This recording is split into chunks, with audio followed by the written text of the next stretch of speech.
Hello there, this is Welsh ASMR 82. In today's ASMR map video, we're going to be looking at the continent of Asia. We recently did Africa and you seemed to love it. So I'm going to work through all the different continents using this atlas. This is an ASMR video, so I'm going to be talking calmly and quietly, mostly in soft-spoken but also with some whispers. We're going to be doing some map tracing, but quite excitingly we're going to be looking at lots of statistics to do with climate, biomes, rainfall, temperature, and population growth in the continent of Asia, whilst looking at a map of the different countries there and regions. So strap yourself in, put some headphones in, sit back, lie down, close your eyes if you just want to listen to my voice. And this is going to be a really calm and relaxing geography-based video for Asia. Let's go. Okay, so thinking of Asia as a continent, it's incredibly large. Also, I should discuss the whole fact that some people don't consider it to be a continent at all, due to the fact that it is completely connected to Europe by land. And if we're talking about continental plates, then the Ural Mountains about here, where most people consider the natural border between Asia and Europe. So what does that mean? Well, that means that Russia itself is a transcontinental country, because this whole section here with Moscow and St. Petersburg is in what we consider the European part, which is this part here, and then the rest of it is in the Asian part. And this causes some confusion with places like Turkey, Georgia, Armenia, Azerbaijan, and to an extent Kazakhstan as well. Not necessarily geographically speaking, but for example in football competitions or soccer, if you're watching from certain countries, Kazakhstan, Georgia, Azerbaijan, Armenia, and for completely different reasons, Israel and Turkey, all play in the European Confederation, as do Russia. Why is this? Well, as I stated, the Ural Mountains are around here. In fact, we can probably see them on the map above. Let me just change it for a second. This is a relief of land, and we're going to study this to talk about mountain ranges in a second, but it seems, there we are, the Ural Mountains are here. It says Ural Mountains, and as we can see they end here. So this is the very large country of Kazakhstan, and this much of it is to the west of the Ural Mountains, and so technically they can claim to be part of Europe in terms of football, as can Georgia, Armenia, and Azerbaijan, Turkey as well. And there's a completely different reason that Israel play theirs, because they got boycotted in the Asian Confederation. So they play in Europe as well. So Turkey, again, have a similar situation. This much of the country lies on the European continental plate, and then the rest of this massive country is on the Asian, but again, and also it's to the western side of the Ural Mountains. So, I wonder, if Middle Eastern countries could argue that they're, for footballing reasons, in Europe. Okay, so let's move past that. So Russia's here. Some other very important and massive countries that we need to pay attention to, of course, are China, India, Kazakhstan, Iran, Saudi Arabia. We'll come back to the map at the top. I just want to show you the geographical, let's call it political map, showing the political borders. Mongolia is also here. And then we have Inner Mongolia, which is this section of northern China as well. Because at one point Mongolia was much, much larger. So yeah, China, most of its population is actually over here on the eastern seaboard. Shanghai, for example. Where are you, Shanghai? Shenzhen, Guangzhou, Shanghai is here. Tianjin, is Beijing gone? Beijing's not actually on the sea, it's just inland. Yeah. So, whereas if we don't include Russia, in Europe, the most populated country is Germany, and even that has fewer than 100 million people living in it. It's quite the contrast in Asia. Russia has well over 100 million. Turkey does have about 80 million, I think, off the top of my head.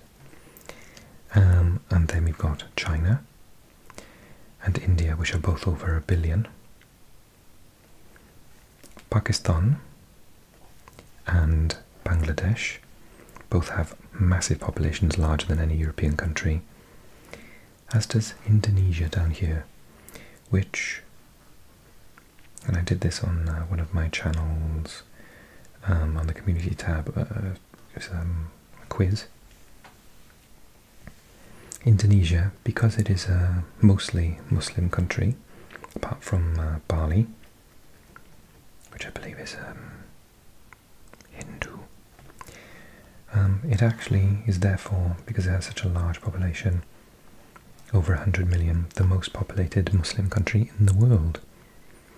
Because Saudi Arabia has only about, well, it's something much, much smaller, like 20 million or something. And Egypt's got about 100 million. That's in Africa, of course. So, Indonesia is much, much larger in terms of population. Japan is another highly densely populated country, with Tokyo being the most populated city in the world. So in Asia, when we compare it to Europe, we have much larger countries like China, Russia, India, Indonesia, Malaysia, sorry, not Philippines, Malaysia, and a massive difference in population. I think I saw something before that said in this section here, I don't remember the statistic, but if you include Pakistan, India, Bangladesh and China, and if you were to include Japan as well, there's a massive percentage of the entire globe's population within that centre. But the example I saw was even this here, bearing in mind that most of China's billion live here, and this is not including Japan now, or Indonesia any longer. If we just think about Pakistan, India and Bangladesh, we have about 1/3 of the entire planet's population in that rectangle there, which is incredible when you think about it. Okay, places of note in this very vast continent. Turkey is the furthest to the west. Furthest east is Russia. Furthest south would be Indonesia. Or, yes, Indonesia, I think. Papua New Guinea is here. Sorry, Papua New Guinea is there. The Papua is actually part of Indonesia. East Timor is here, but we can see it's not as southerly. It's the tip of Australia sticking up there. There's the Northern Territories. And obviously, most northern is Russia. suppose if we had to go dead center, we'd be around here in China.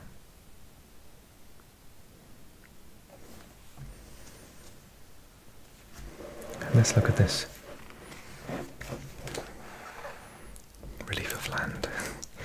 There's a particular area that dominates the heart of this continent, and it is, of course, the Himalayas. The largest mountains on the planet are in this area, and they brush along northern India. That would be Nepal, I believe, there. Bhutan. This is still India here. It wraps around Bangladesh. China in the plateau of Tibet here. But it even touches on Pakistan.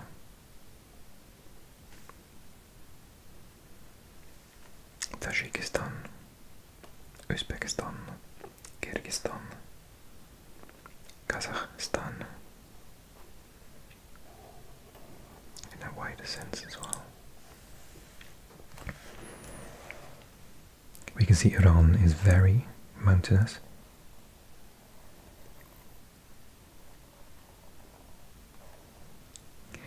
As well as Afghanistan.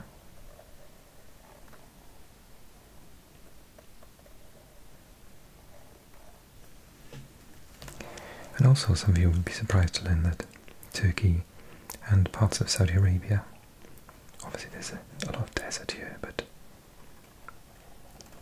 and down into Yemen as well.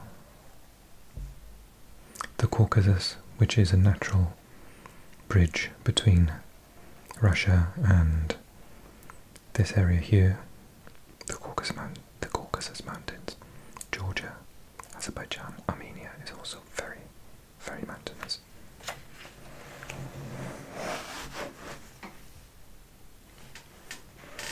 Somewhere that is not mountainous is Bangladesh. Bangladesh has an insanely difficult, problematic position, should we say, particularly when we consider how high the population is in such a small area, because it is a delta. Basically, for the Himalayas, when the ice melts, where does it go? It goes to Bangladesh. And so there is a massive loss of human life almost every year when the weather changes and the floods come. It is a very difficult place, I'd imagine, to be entirely safe from the elements.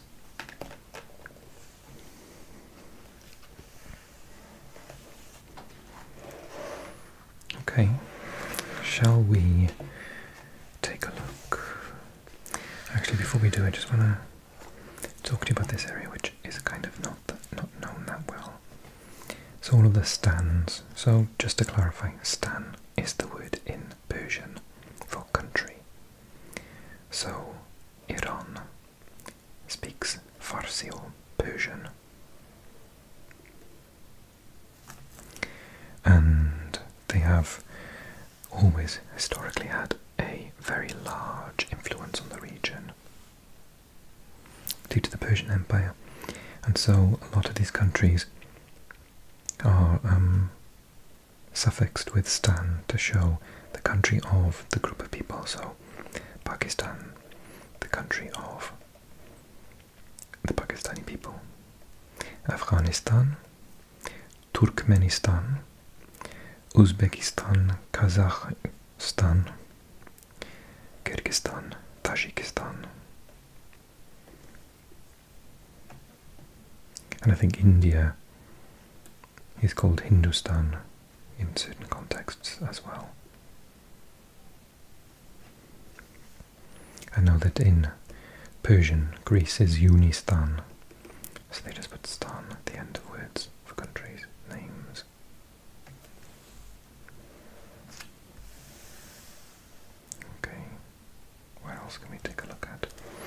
doesn't mention Southeast Asia that much, other than Indonesia. So here we have Vietnam, Thailand, Burma. This is that's Cambodia, so that must be Laos. And then where we have Malaysia, Malaysia's got two curiosities, should we call them? Because we have right at the tip of this peninsula, which starts on Thailand, where the westernmost part of Malaysia begins. Kuala Lumpur, the capital, is on this part as well. We have the island of Singapore, which is not a part of the state of Malaysia. It's just down here at the bottom. It was a former British colony at one point. This line helps us distinguish between the islands that are in Indonesia and Malaysia. And if we continue in Malaysia's territory over here, another similar thing happens. Brunei Darussalam is also on this island.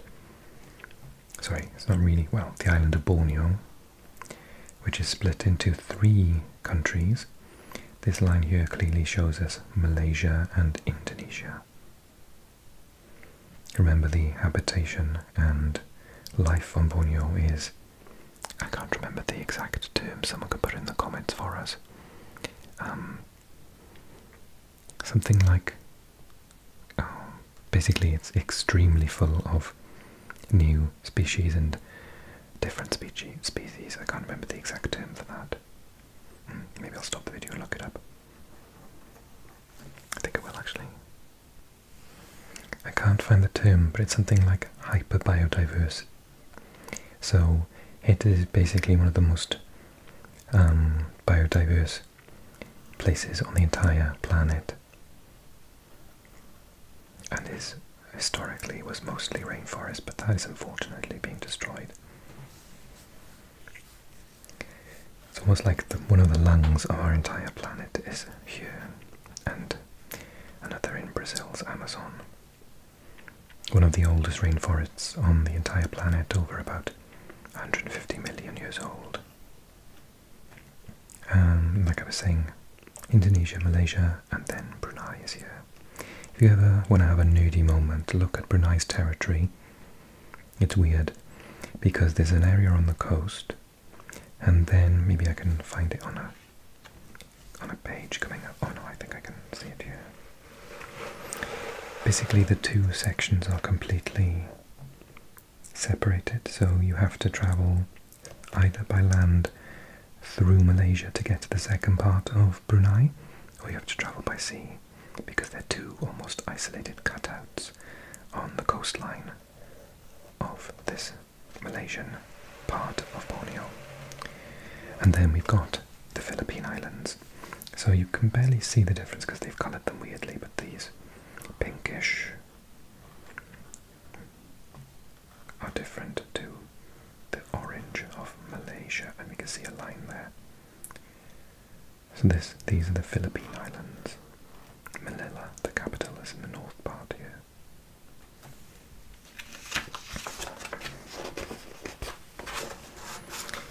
Okay, so let's take a look at climate and biomes then. So January temperatures, this is split over so many different sort of degrees on the planet. So we can see that obviously Russia says lowest recorded temperature was minus 68 degrees Celsius, which is incredible. And then the highest recorded temperature was over here, which was plus 54. It looks like Saudi Arabia, maybe. No, that's more possibly Israel or Jordan. So the July temperatures in the northern part, here in Russia for example, still only reach about between 5 and 10 degrees. whereas they are scorching here where we have a desert, and in the area of Pakistan here as well, India, China, and obviously down in the most southern tip.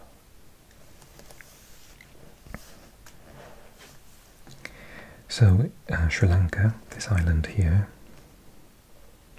I've heard it described as India's teardrop. If this is India, it does look like a teardrop.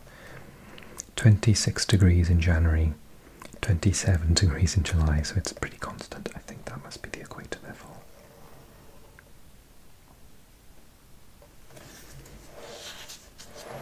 And then, so we see the temperature. Singapore is another example which we find here.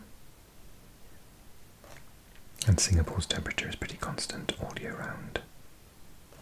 Opposed to Tehran, the capital of Iran, which changes dramatically in the summer months, being, you know, a northern hemisphere country. And rainfall is almost non-existent in the summer months, but still quite low, only 50 millimeters in winter time. Compare that rainfall to Seoul, which is in South Korea over here. So you can see it there.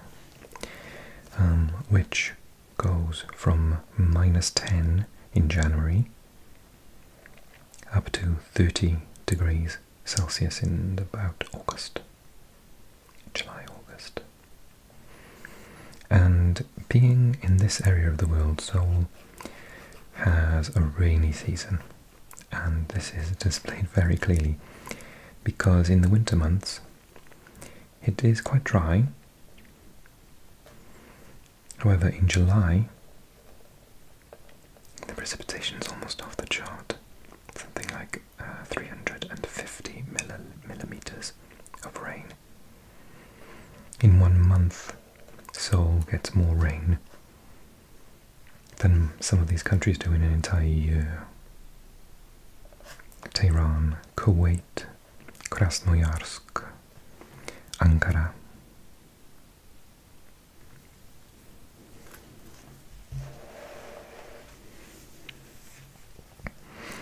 This also talks about annual precipitation. We can see there are areas with extremely low rainfall. We do have deserts in this area. We have Saudi Arabia here, of course. We talked about Pakistan as well. Kazakhstan, which is on the steppe. The northernmost part of Russia. And Mongolia, which again is on a steppe. And here where there's another desert. Here as well, in this western part of China. In Xinjiang province, where Urumqi is the local capital. Biomes, obviously incredibly rich with biomes. We have the purple colour, which is alpine tundra and high plateau in the Himalayas and in the northern tip of Russia in the Arctic Circle. With desert in Saudi Arabia, in Pakistan, over in China, the Gobi deserts here in Mongolia as well. And then we've got everything from monsoon woodland and jungle in India, coniferous forest in Siberia, part of Russia, grassland in Kazakhstan, and many more. On Borneo we have tropical rainforest, unsurprisingly. As I alluded to at the beginning of this video, of course, we have spoken about the population. So this is about population and wealth. So population density to begin with, we have these very large squares which we have over 10 million in a city. You can see quite clearly that the most populous country in the planet now, India, second China, have a lot of these. But also Pakistan, as we spoke about, and Bangladesh So Dhaka has one, Karachi in Pakistan, Dhaka in Bangladesh, Chennai in southern India, in Tamil Nadu, Bangalore, Mumbai. Actually, Mumbai is the larger one. These aren't quite as large as Mumbai. Singapore. This is for Jakarta in Indonesia, Manila in the Philippines, and as I spoke about earlier on, Tokyo, the most populated on the planet. Osaka as well, I believe. Was that Kobe? Can't tell. Obviously Beijing. When I visited Beijing, I've never seen that many people in my life. There's people everywhere. Shanghai, which is, I think, is even more populated than Beijing. And Moscow as well. St. Petersburg, fun fact, although it is smaller, it's between 5 and 10 million. At that northerly point on the entire planet, there is no more populated city than St. Petersburg.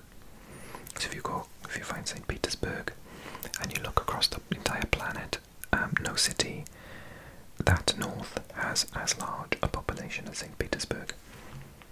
And Istanbul, which is way more populated than the actual capital of Turkey, which is Ankara. Tehran is slightly smaller, 5 to 10, as is Baghdad in Iraq. And Jeddah on the western coast of Saudi Arabia.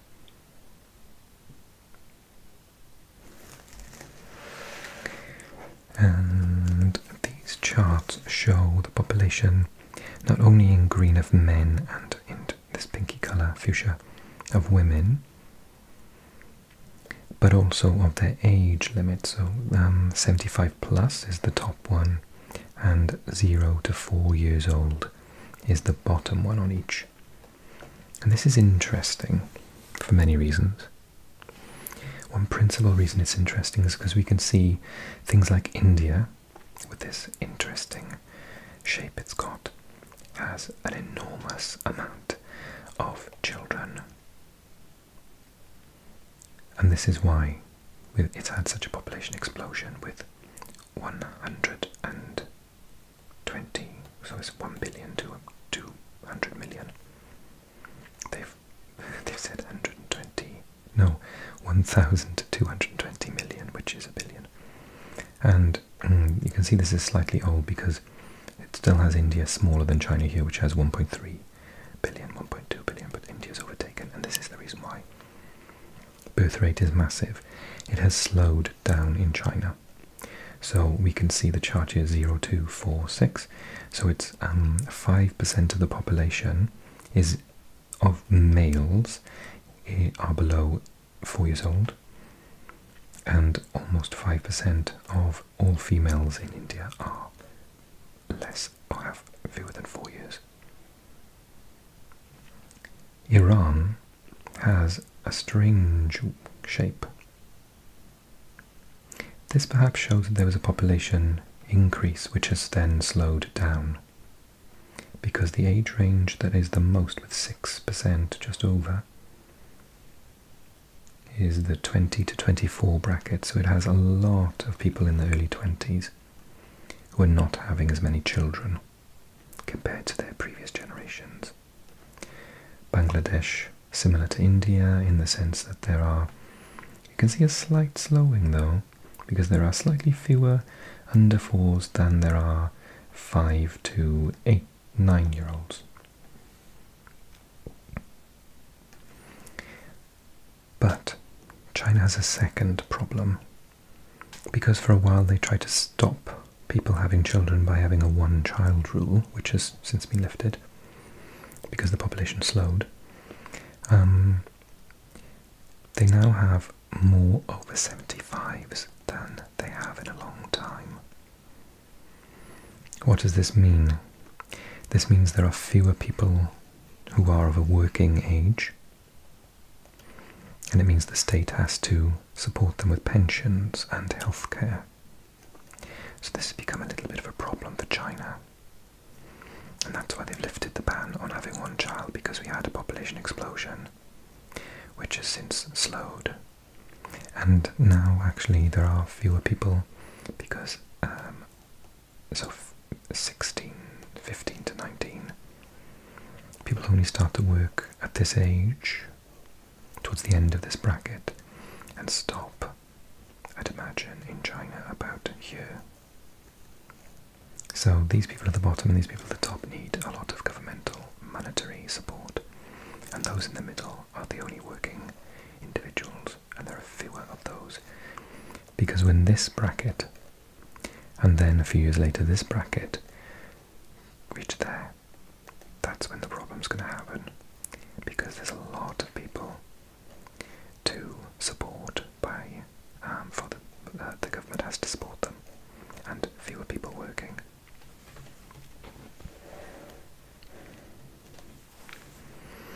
Which might lead to things like immigration, for example, being encouraged into China to help out with the workforce, for example, or an increase in the working age and having retirement at a later time. Okay, and then population change, which we can see is large in Iraq, in Afghanistan, in Yemen, and in Oman, principally. Russia is decreasing in its population. Its birth rate isn't as high as its death rate, and therefore it is between -1 and 0 in terms of population change. And this is a trend that's starting to show in other European countries as well. And lastly, this is wealth, where obviously there are many millionaires in Russia, in Japan, in South Korea, and obviously in the very oil-rich Saudi Arabia. And fewer, obviously, due to many years of war in Afghanistan. Similar reasons in Burma and Cambodia, and North Korea. You can almost look at a map and tell where there have been civil wars and invasions, can't you? Unfortunately.